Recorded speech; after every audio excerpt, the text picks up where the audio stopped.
Sizga kim ko'p pul beradi? Adam beradi, oyimni puli yo'q, adamni puli bor. Ayam pul olib keladi. O'zlaridan ortmaydi, to'g'rimi? Hı. Soliha begim, siz nimadan qo'rqasiz? Adam yo'qotishdan qo'rqaman. Dadani qanday qilib yo'qotib qo'yish mumkin, Soliha begim? Ko'chada bitta qiz bo'ladi-da, keyin kimdir o'g'irlab ketadi. Dadangizni ko'chada qizlar o'g'irlab ketadimi shunda? Ha? Dadangiz sizni nima deb erkalatadilar?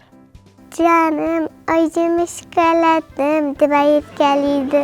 Dadangiz oyingizni nima deb chaqiradilar? Qaravor deydi. Hey, qaravor deydilar. Ha, qaravor deydi. Ismlarini aytmaydilarmi hech bo'lmasa? Yo'q. Yaxshi ko'rmasa ekanlar-da oyingiz dadangiz, to'g'rimi? Adam oyimni erkalamaydi.